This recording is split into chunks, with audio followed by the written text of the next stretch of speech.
Welcome to the Talking with Tech podcast. My name is Chris Bugaj, and today I'm not joined by Rachel Madel. Instead, I'm joined by...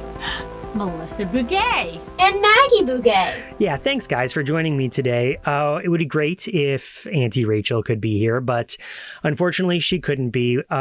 So we wanted to record because as a family, the three of us sat down and watched Out of My Mind. And I know Rachel I'm not sure if she's had a chance to watch it yet, but she's got some stuff going on.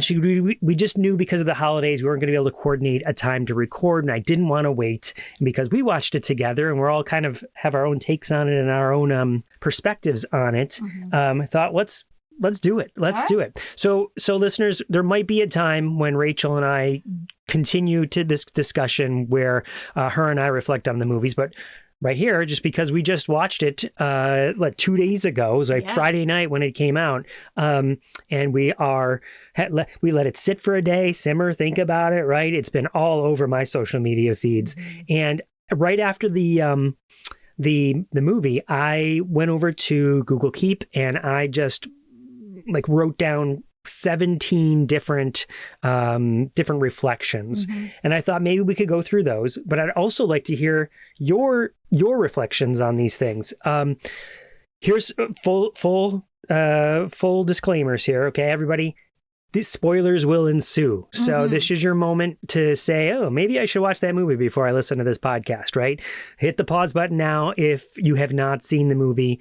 It's Out of My Mind. It came out on Disney Plus, and it's I think we can fair to say we all really enjoyed it. All right. So from this point further, there might be spoilers. And Sharon Draper wrote the book. So this was adapted from that book. Yes. Okay, let's talk about the book for a second. All right. Also, full disclosure, I've never read the book. But you, Melissa, used to teach the book, and you read it when you were in... second grade, and then presented on it when I was in the 6th grade. So let's start there with the book a little bit. What's your history there, Melissa? So when I worked at Loudon Valley High School, which is near where we live, they had an English 11 course. And that year, the library was giving that book out for free. And so we took it in our English 11 course and ran with it. And there was so much rich discussion, so much enlightenment from the kids. It was really great to get perspectives and see some aha moments. In those moments, it taught me a ton of how I interacted after that.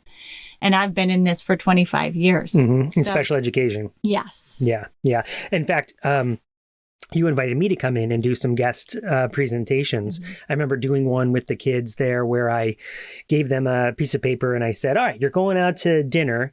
Write down, 25 words that you'd want to use while you're at dinner. And they were writing stuff like Kung Pao chicken or, General Chow's chicken or whatever. And then we did a little role play and they realized, you can't say much with just those words. So they were then they got it that they had to use the core words and that those were fringe words. And you got to explain that whole thing. I remember that very clearly. Yeah. It was a big aha moment for them. And you could see it in their eyes like, oh, right. What you think is the thing is not necessarily the thing. So what's your experience? So I was given the book in 2nd grade when my mom was teaching it from the free book from the library. And I ended up reading it within a week. It sucked me in, and I was reading it every day after school. And it became one of my favorites really fast. I grew up in education and around education, surrounded by it by my parents. And I really enjoyed it and looked for more books like it to continue to educate myself. And then it popped back up around 6th grade when it was that reading level. It was in a 6th grade reading level. So I reread it and did some deeper learning into it and the themes and the plots and how it can carry out through our lives now. Real life applications, right? Yeah. I brought in one of my dad's iPads, one of the AAC iPads when I ended up presenting on it in the 6th grade. And a bunch of kids used it and we tapped it and they had never seen it before. They'd never known what it was. So Yeah, my teacher still talks about it to this day. Yeah. Awesome. All right, so shall we dig into some of the features in the movies, some of the stuff that I noticed, stuff that you noticed? Feel free to draw out comparisons to the book if since you're both so familiar with it. Here's the first thing that I absolutely loved about this movie. I think it's going to be something most people don't know, aren't going to see, but I see it because I'm a dad. Okay. And that is growing up, Maggie and Tucker, right? You remember Melissa, how many times I'd tell you we'd come back from a movie or we'd watch a movie as a family, and it was the same plot point over and over, is that the dad doesn't understand the kid, and that's the plot of the movie, is that they have to prove themselves that dad is wrong. And it was just always this antagonistic plot point between the kids and the dad, specifically the dad not believing in the kids. Examples, here we go. How to Train Your Dragon. It's a big one. Cloudy with a Chance of Meatballs, right? Coco. I could go on, right? This is not that. But in this movie, from the beginning to the end, the dad is the one who believes. The dad is the one that is like, we're going to do things differently. He is a catalyst for change, believing in his kid, and the potential in his kid. And it was just from that aspect as a father, loved it, right? Yes, like love is like, so finally get to see where a dad is the cheerleader, instead of the heavy, Well, and I really liked, there was one point in the movie that I could connect to having been in the situation where something happened in the movie and he overreacted and was not listening to his daughter. And when he got in the car, he turned around and said, "I'm so sorry." Yeah. And it just reminded me of you and Maggie, because there's times that you're rushing or you don't hear each other and you each snap at each other, or we snap at each other. Yeah. And it's just that one time, right, Maggie? But I loved how the dad turned around. I was like, "I'm so sorry."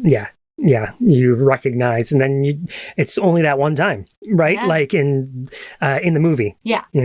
I loved how that was modeled as well, And the mom wasn't a villain. She was just overprotective. So it wasn't the fact that there was a bad guy. It was the system. But the dad was a strong role.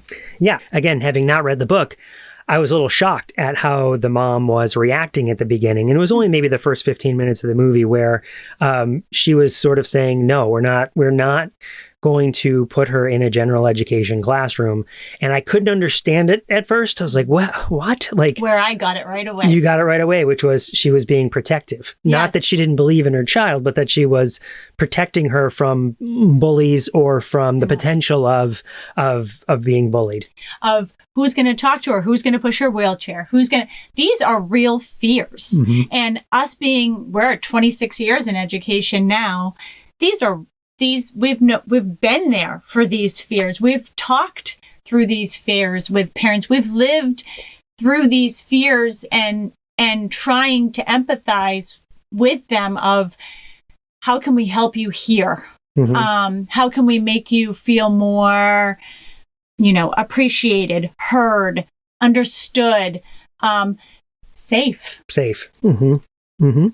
And I'll be honest with you, I feel that with Maggie. Right. So it's same. What if she goes to school and there's something going on or somebody says something mean to her?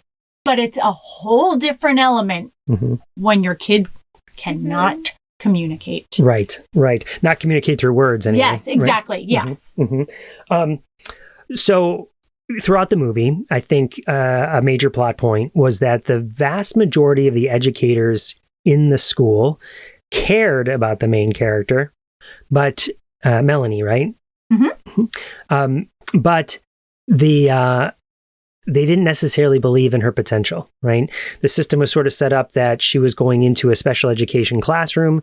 There was going to be no opportunities to go into general ed if it wasn't for one strong advocate. I think her name was Catherine, who was a doctor. And saying, we're going to try this, right?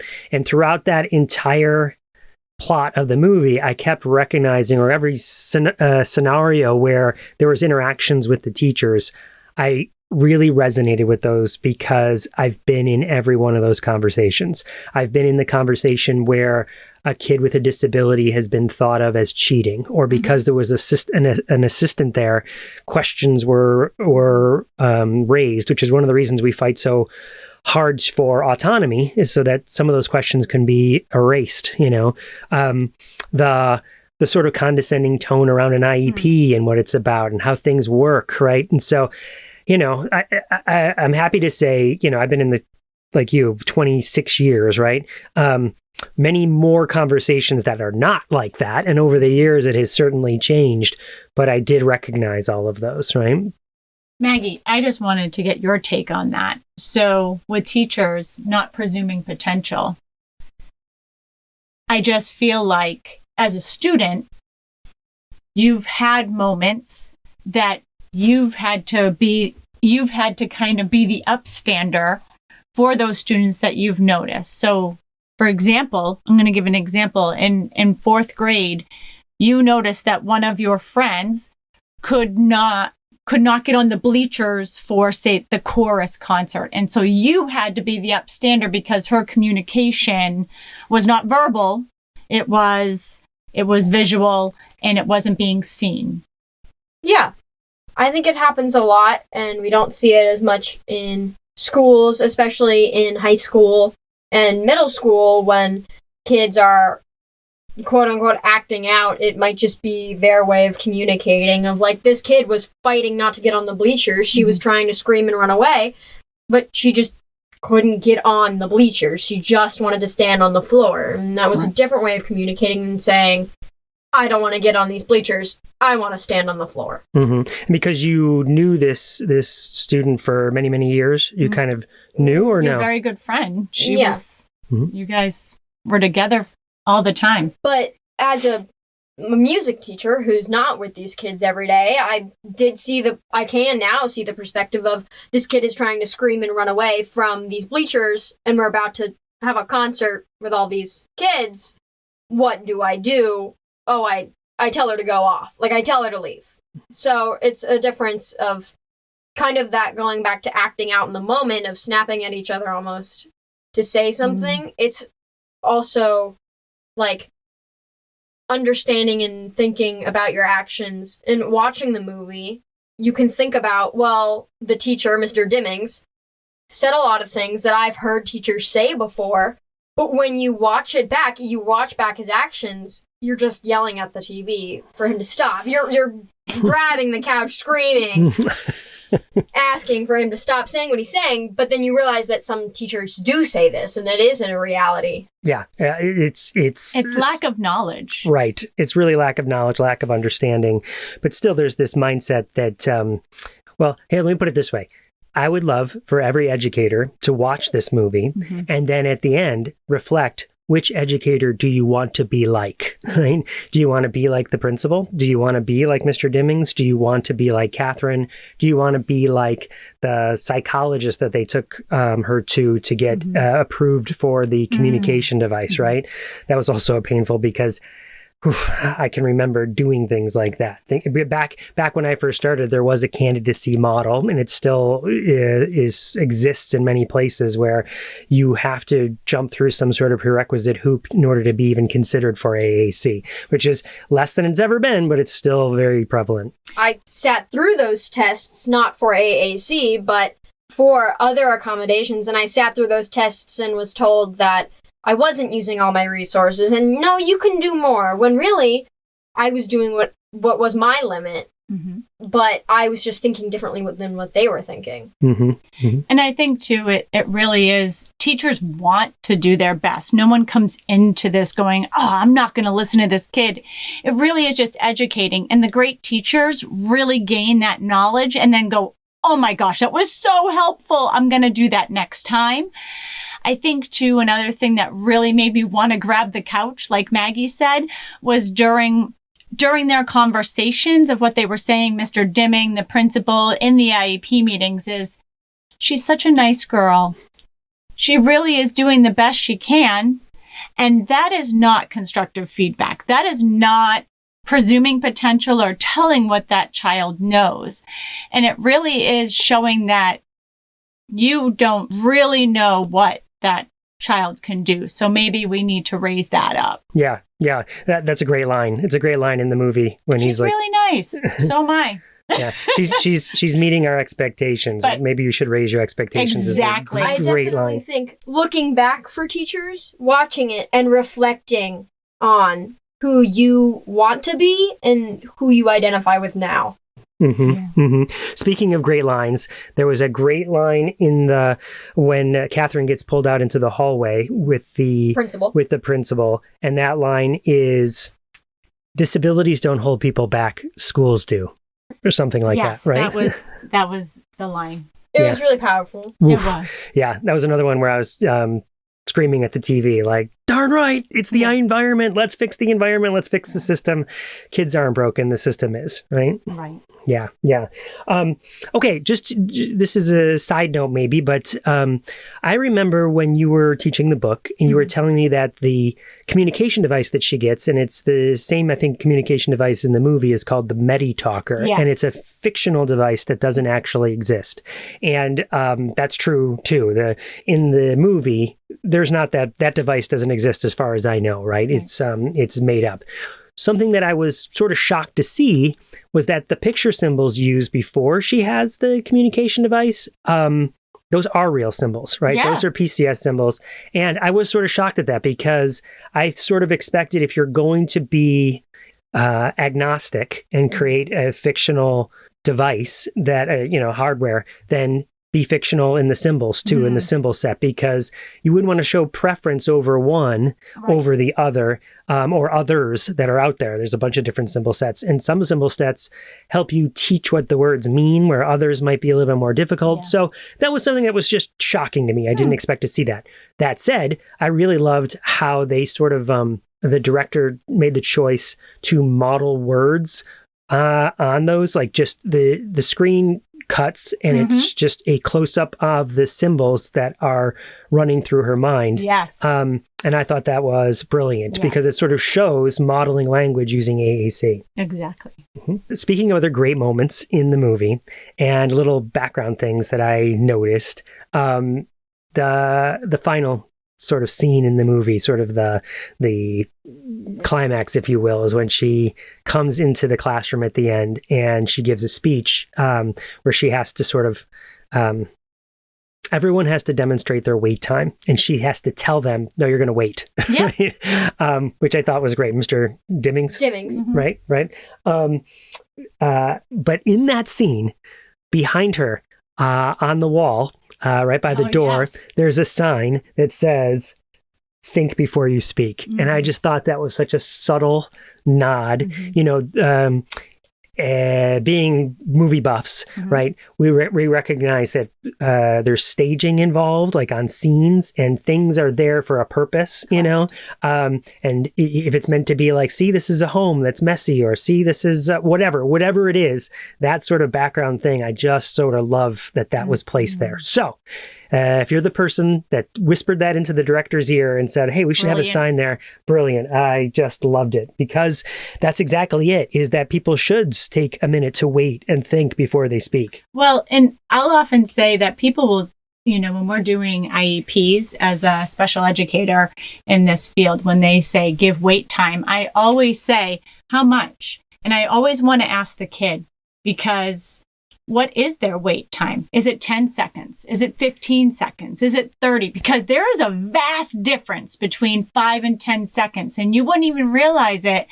And I always time it. I'm always like, okay, we're going to put 10 seconds. Let's put 10 seconds. How about we just put wait time?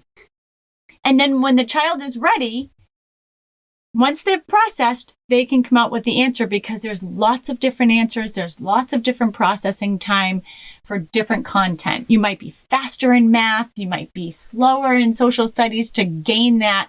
Oh, wait, I'm in the United States. I have to go to the Midwest. I have too many steps, Something I really liked about the movie on this kind of track is it showed in movies, it's often hurried along and joked about that, you don't want any silent time and no dead like air.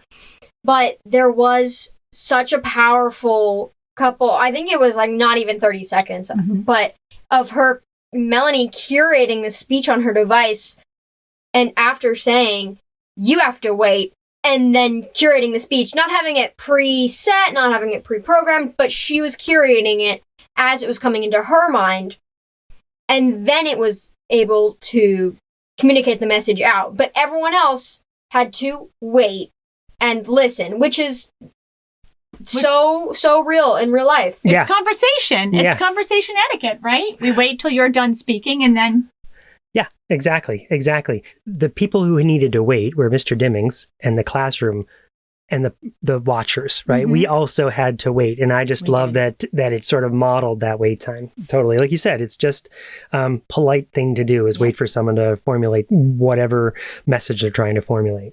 Going back to the AAC for a second, there was a particular scene in the bathtub when she was taking a bath where she was like, oh, Mom just loves doing this stuff. But the AAC there shows that it's laminated and it's paper-based. We use this example a lot, Rachel and I do in presentations about how, you need AAC, high-tech AAC or robust AAC with lots of words, but it's not going to work in every single environment. The bath is a great example. I love that scene was in there just to illustrate like so many different environments and how AAC needed to be in different forms in different places. Even with eating. Things were spilling and she was doing her best, but things were spilling. And so you could have it in that situation as well. So it's just easily wiped off. I also enjoyed Melanie spelling things with her neighbor and showing the thought process of the parents of, yes, Melanie spells things out often, but they still have to think of what did she just spell and process it before. Whereas when she had her device, she was just able to press the word and it would come out, and she didn't have to spell unfair. She could just press the button and it would say unfair. But it made the parents process what Melanie was trying to say. Well, let's talk about that scene for a second. So it's unclear if unfair is a word that is programmed into her device, or if she just flips over to the keyboard and starts spelling it out, or if she went over to the keyboard, starts spelling it out, and it uses word prediction to say it for her, right? But there's that scene where they are programming it, trying to figure out what phrases to put in there, and the dad's joking around, right? Like, oh my, what was it? Something about your dad's the best. Best dad ever. You're gonna need that. And the mom ended up putting cuss words on there, and the dad was like, wait, maybe we shouldn't give her that. And the mom immediately was like, well, we can't decide what she's gonna say. Yes. This is her voice. This is her voice, not ours. Yes, so brilliant in how they wove in all aspects of AAC like that. Those are points that we've had to answer questions like that over and over and over. Like Rachel and I, when we do presentations, is that sort of question. Well, this kid wants to put swear words on there. Yeah, go ahead, do it, right? Slang. Or slang, or right, yeah. They, I loved specifically when they opened the box and the mom immediately was like getting the directions out and like, whoa, stop. And Melanie is trying to grab onto it and tear it out because she's so excited. And the mom is looking at the directions and opening it up. And then she takes the directions and throws them and goes, all right, are we just going to learn? So they just figured it out together. It was beautiful. And then the scene right after that, because as that scene's happening, again, from the dad's perspective, I'm like, she's getting her first device that they've fought for so hard for so long, and he's not there. He's missing it. And it's like, what? I noticed he was noticeably absent. And then I realized afterwards, because the immediate scene afterwards is him coming home and her coming around the corner and saying her first words to him, and he breaks down. I'm gonna lose it right now thinking about it, because it was the most powerful. That was one of the most powerful scenes in the movie, because I so resonated with him and her and the excitement and and what they chose. Like, I wanted to say this specific phrase, and it was back then, and you're gonna get it right, not just hi dad, you know. Just so, again, so well done. It was. Speaking of scenes that I absolutely loved, here was my number one favorite scene in the movie. She's in the contest. And during the contest, everyone's watching it on TV, right? Mm-hmm. And one of the questions is about the largest predator or something like that. The right? largest prehistoric Mm-hmm. predator ever to walk or be on Earth. Live on Earth. Yes, and as they are going through the answers, there's a student back in the special education classroom as they're watching The it on building, TV. the special education building. Yeah, right. Yes, trailer. Learning The trailer. cottage. I put in quotes, learning cottage. And that student says megalodon. And it was like, yes. Oh, again. The assistant said, "What'd you say?" Yeah, right. Exactly. Again, would have missed it, right? But the fact that they put that in the movie, again, sort of shows, yeah, she's getting a chance. But what about all the other kids that aren't getting a chance to show off what they know, who are missing out on opportunities, right? I feel like our work, Melissa, our whole life has been, how can we provide equity in the opportunities that are being provided? That's what the whole Robots for Everyone is about, and it's so much more. But just the fact, again, that they chose to do that, right? And I found this was also pretty poignant about the other kids, is that her friends at the beginning, there's a student with Down syndrome, and that student with Down syndrome is never pictured in the general ed class, right? Yes. Never.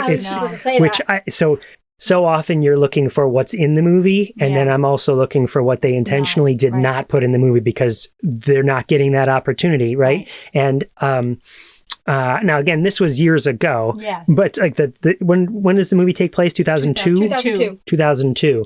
So maybe things have improved there and there's more opportunities, but still, right? That was really poignant. Why the students that are chosen to go into general ed, and why the students that have to stay back when you could just have. Well, even when Melody was rolled in, I just thought, we have visitors. She didn't have a desk. Oh, the visitors. She didn't have a desk. None of them had a desk that walked in. And it was, here's our visitors. Well, I don't have a desk or a chair for them. I don't have a place where, if we knew now that we were having a student that had a wheelchair coming into the classroom, it would be contacting that PT, getting an appropriate desk, making sure that student had what they needed to go to the bathroom and access it, and a lift. And I mean, so to just have them come in, they'd have a name tag, they'd be part of the class, Yeah.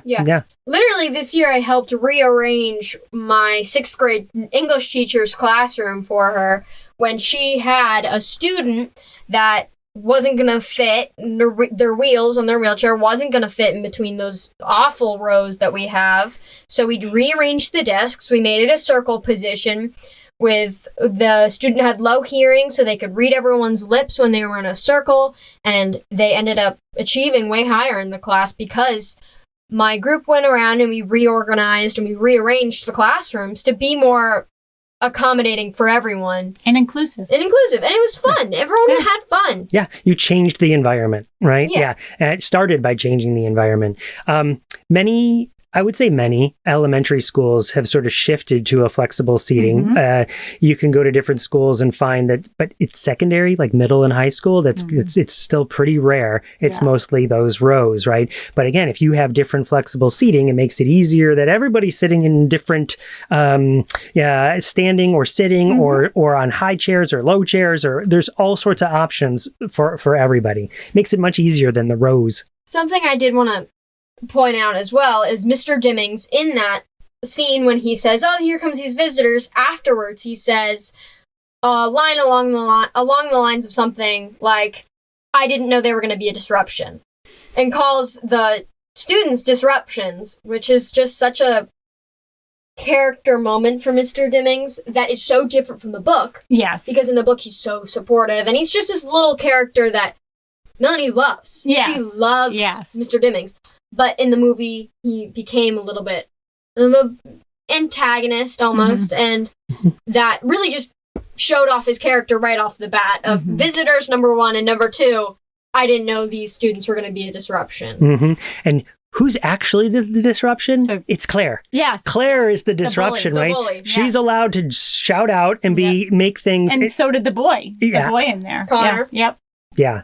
So I understand why they make those changes, so you could see that in yourselves as like, yeah, maybe I shouldn't be like, again, so you can look at that question I asked earlier is who do you want to identify with, right? You don't want to be the Mr. Dimmings, right?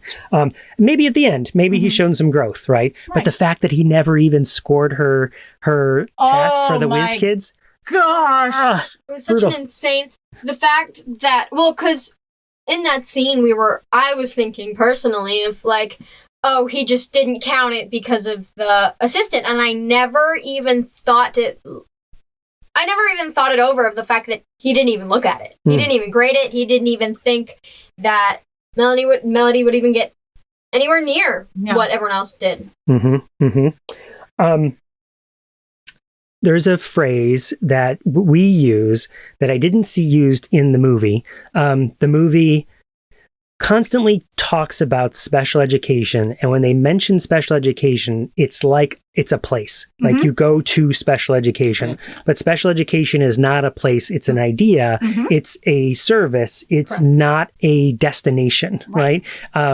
So you can be in special education and be completely in general education, right? In a general education classroom and completely serve there. So I thought that was interesting in that they never brought it up, that they mention it as a place, right? But maybe that's something that has grown since 2002. Definitely I have TAs in almost all of my classes. I've been in classes where I've observed and they have TAs just to walk around and help and see what other students need at different times. So I think it's definitely, and all of those teachers' assistants were special education teachers that were just incorporated into general education classrooms to, again, accommodate for everyone's needs. And oftentimes you don't know. Right? I mean, you don't know who's involved. I used to be the special education teacher in so many classes in high school. And by the end of the year, I'd be taking out more general ed kids for a small group than than the diagnosed students, should we say, that have a diagnosed disability. These students had no idea. It was no idea who was in the classroom. That happens all the time. Every class that I go in, small group testing, whenever I get the chance, I'll go.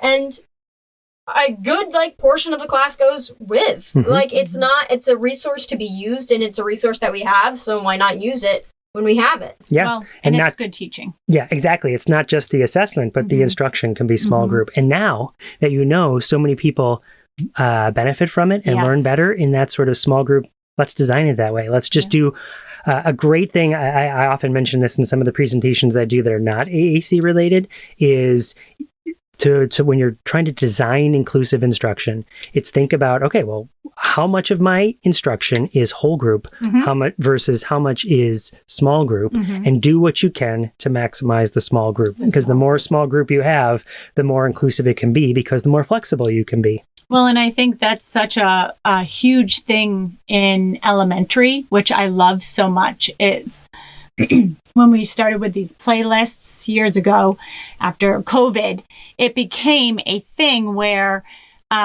you did small group instruction.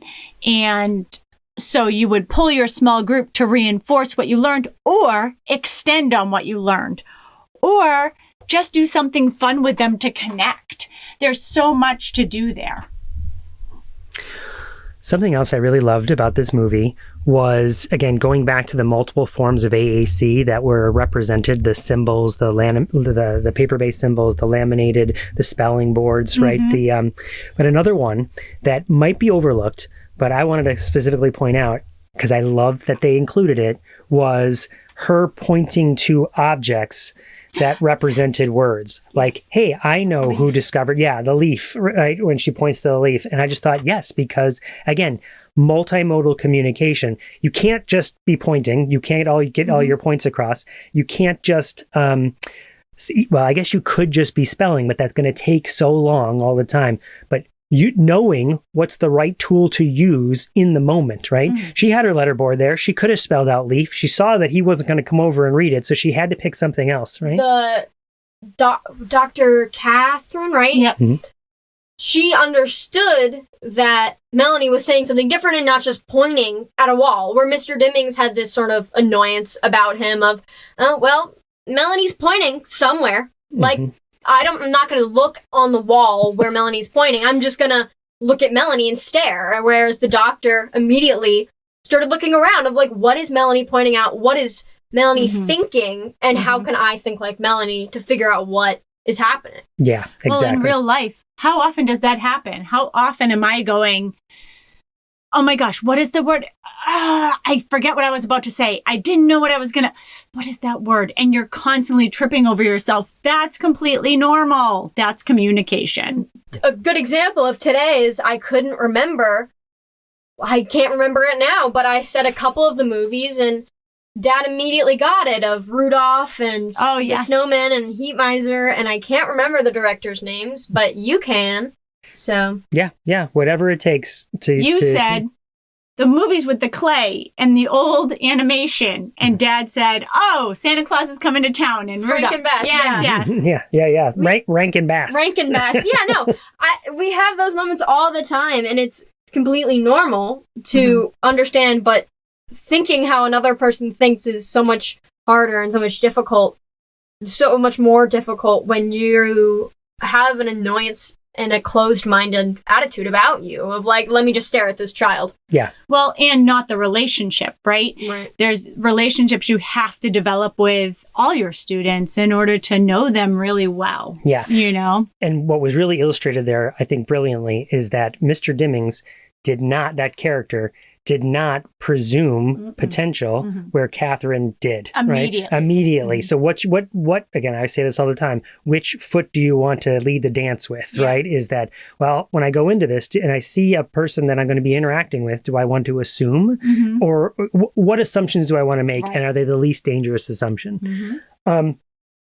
So something when I do my presentations, I have to, as a bio, right, at the beginning and introduce myself, I often say that my job title is the Assistive Technology Specialist, but I think of myself as an inclusive design facilitator. And in those years of that evolution from assistive technology to inclusive design, one of the things that I've sort of allowed myself to fantasize about is what if in this in a hypothetical world, right? In the multiverse, maybe there's a environment like this where there is no special education classroom, meaning it never even existed. No one ever thought that kids of certain abilities should go to a different place for the majority of the day or for any of the day, right? And I've let myself sort of dream what that would be like, and then backwards design from that. And let me be clear, that doesn't currently exist in a way that you would just say, throw a student with a disability in general education without support or without making some adjustments. Right. And right now, there's many general education classrooms that would not be conducive because the environment is not designed, like Maggie, you were talking about where the seating is and how it's arranged, or the educators. Mr. Dimmings, to an extent, I believe him when he said, I've received no training, right?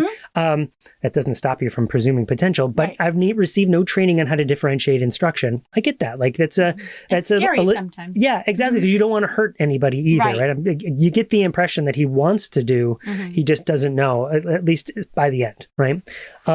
So I've often thought about that. Like, what would it look like if that was some future, where general education was responsible for all of special education? We say that right now, right? Every kid is a general ed student first, right? And the reason I sort of am bringing that up here in this context is because there is a much higher turnover rate in special education teachers than general education teachers. We've known this. And I don't see any evidence that it's getting better anytime soon. It's not. So I think General ed, if you're listening to this, you got to watch this movie because, and if you're a special ed teacher or a speech language pathologist or a parent, this is the time to grab administrator. This is the time to grab those buddies and say, let's watch this movie together. Yeah. Come on over. We're going to have beverages and popcorn and we're going to watch this movie together because general ed, you're going to be picking up more and more of the responsibilities. You can't be Mr. Dimmings, right? You can't lean on the excuse. I don't know. No one. We're warning you now, right? Yeah. That this is coming, and we want you to be prepared for it. We're here to help you. You know? Something I've grown up with, which I have a privilege of, is 2 educators in my home.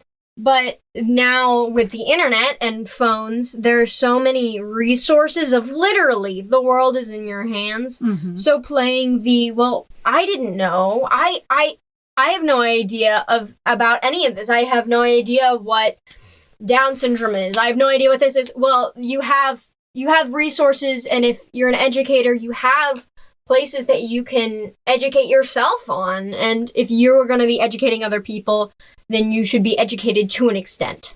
And here's another thing that I want to say. I have a lot of incredible parents that have taught me over the years. And I will pull from one of those parents that always says, ask me. It makes me feel so good when you ask me because it's showing interest in my kid. If you want to know about my kid, I know everything there is to know about my kid. And because I've done all the research on, this disability and this syndrome and this illness that she has. And I want to tell you, I want to talk about it. With you because I want to see what you're seeing in school, because oftentimes we see a lot of different things in school than you see at home. And sometimes the parents get played a little more. Sometimes we get played a little more by the kid. Those kids are smart. They know. But once you join forces together and they know that you have similar language together and they start hearing it, you'll notice a difference in, oh, this is my team. Mm-hmm. My team goes all the way around my day. Mm-hmm. And looping back, asking questions is great. Again, to an extent.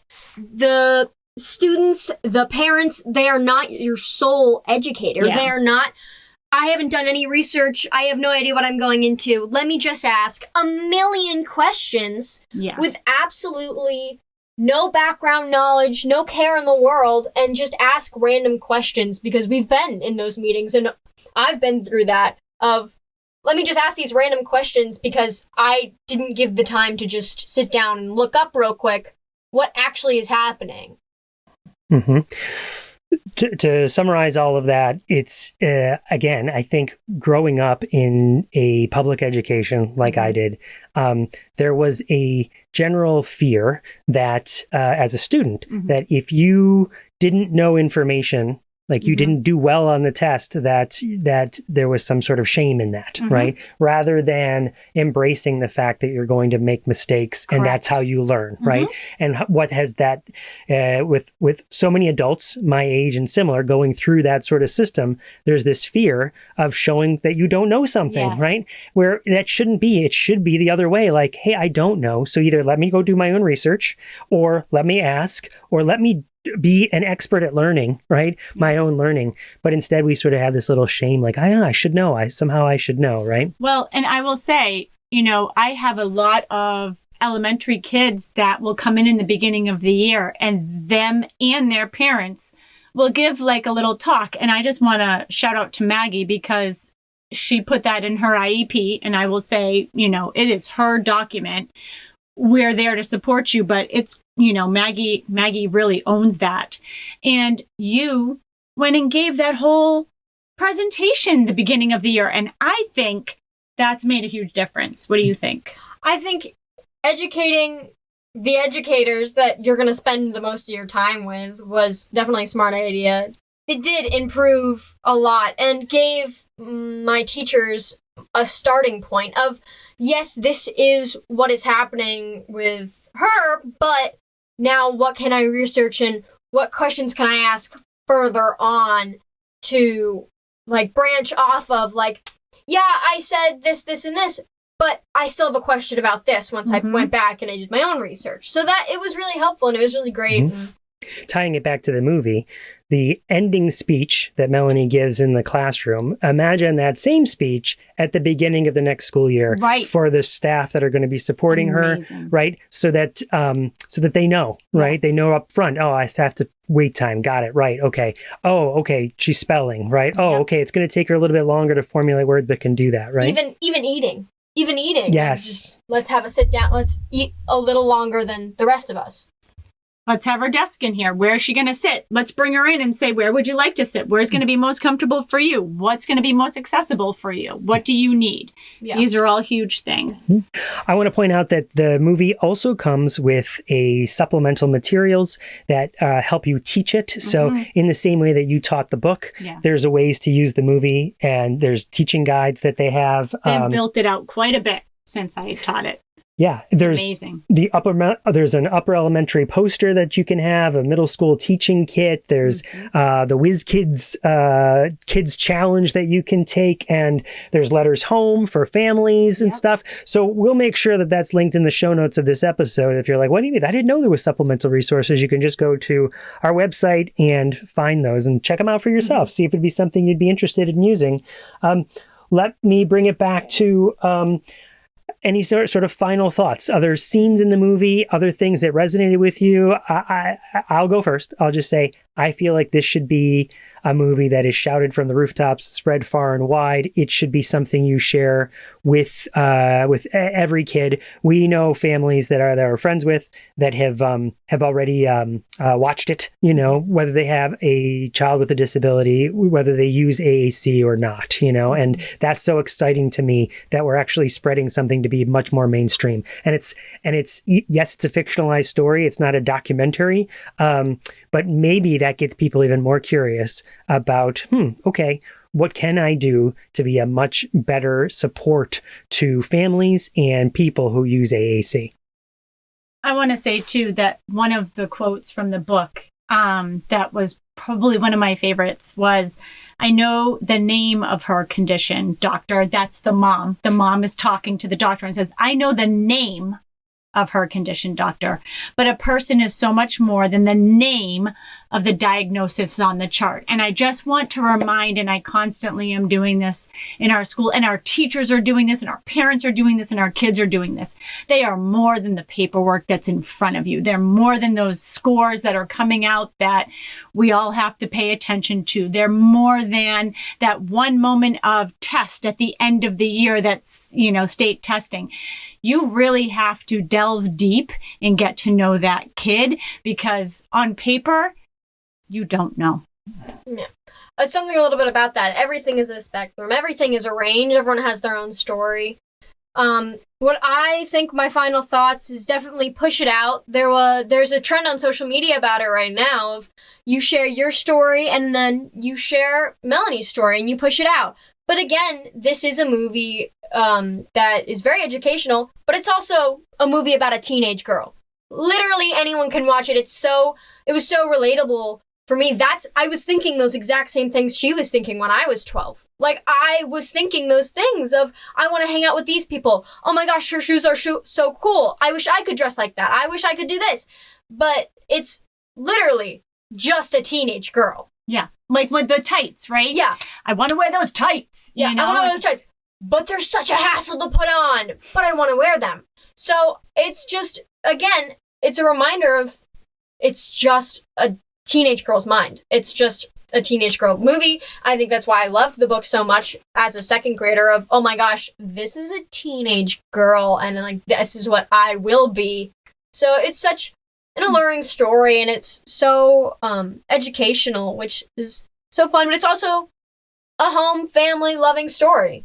And I do want to say too, just my final thought is that we work with incredible people out there. We work with incredible parents and students and teachers that blow our minds every single day. And we know that you're out, you are doing your best and you love your kids and you want to get to know them. So I think what we're trying to say is get to know them just a little bit more. And here are some ways you can do it.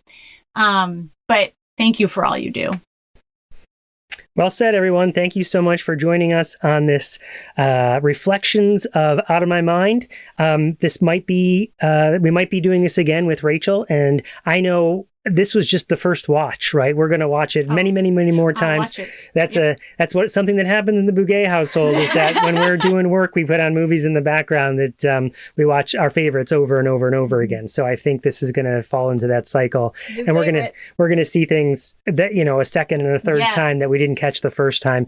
If there's things that you saw, that you heard that resonated with you, we'd love for you to go leave it over at our Facebook page, the Talking with Tech Facebook page, or just reach out via email or talkingwithtech@gmail.com. Or Maggie had mentioned to bring it back to her in the beginning when she read this book. She came to me and said, what other books are there that I can read? If you guys know any books that are like, you have got to read this book. This is fantastic. It was The Dog That Comes at Night. So it is, if you have books recommendations for us, we'll take them, put them in the comments. We'd love to hear about them. Another book recommendation. If you liked this book, I reread this again in the 3rd grade. It's upper elementary, but The Tears That Taught Me, it definitely spirals off and it's very educational. So, okay. Awesome recommendation. Sounds like people have some homework. All right. Thanks, everybody. Thanks for having us.